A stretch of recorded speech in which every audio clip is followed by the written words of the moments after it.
पंडित धीरेन्द्र शास्त्री को कौन ही व्यक्ति होगा जो इन्हें नहीं जानता होगा। सनातन के रक्षक और हिंदुओं को जगाने के रास्ते पर निकले बाबा के बयान लगातार सुर्खियों में रहते हैं। ऐसे में बिहार में हो रही हनुमंत कथा में राजनीतिक दल और बागेश्वर बाबा आमने सामने हैं। लेकिन इसके पीछे की पूरी कहानी क्या है वो आपको बताते चले। दरअसल बिहार के गोपालगंज में चल रही हनुमान कथा को लेकर के सियासी हलचल तेज होती जा रही है। आरजेडी और बीजेपी के बीच बार पलटवार का सिलसिला जारी है। इसी बीच धीरेन्द्र शास्त्री ने भी अपने विरोधियों को करारा जवाब दिया है। उन्होंने कहा है कि हम बिहार में वोट मांगने या राजनीति करने नहीं आए, बल्कि हिंदुओं को एकजुट करने आए। हम किसी पार्टी के प्रचारक नहीं बल्कि हिंदुओं के विचारक हैं। धीरेन्द्र शास्त्री आगे कहते हैं, राम के राष्ट्र में राम की कथा को तुम कैसे रोक लोगे?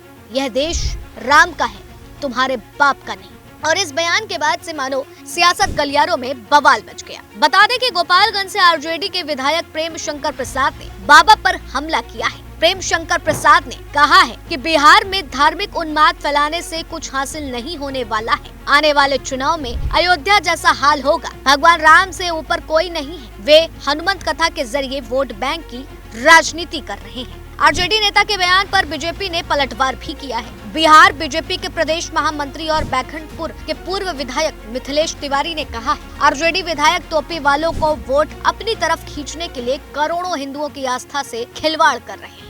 अगर उन्हें हिंदुओं से इतनी नफरत है तो वे इस्लाम धर्म कबूल कर सकते हैं। बता दें कि 6 मार्च से शुरू हुई भागेश्वर धाम के पंडित धीरेन्द्र शास्त्री की हनुमत कथा 10 मार्च तक राम जानकी मठ में जारी रहेगी। 8 मार्च को उनका दिव्य दरबार भी लगेगा। आयोजन स्थल पर आयोजक की ओर से 100 से अधिक खानसामा के माध्यम से प्रसाद और भोजन बनाने की व्यवस्था भी की गई है। 5 दिवसीय हनुमत कथा को लेकर के सियासत कब थमेगी यह तो समय ही बताएगा, क्योंकि पहले ही दिन हनुमत कथा में इतना बवाल होता हुआ नजर आया है। जहाँ राम का राष्ट्र है या फिर किसका राष्ट्र है इसकी बात तो चल रही है, या फिर किसके बाप का राष्ट्र है इसका भी जिक्र हो रहा है। लेकिन सवाल है कि क्या बागेश्वर बाबा के वहाँ पर कथा करने से सियासतदारों में इतनी हलचल पैदा हो गई, इतना डर बैठ गया है कि कहीं बिहार की सत्ता में वो वापस आ पाएंगे या नहीं, इस बात की चर्चा तेज हो गई।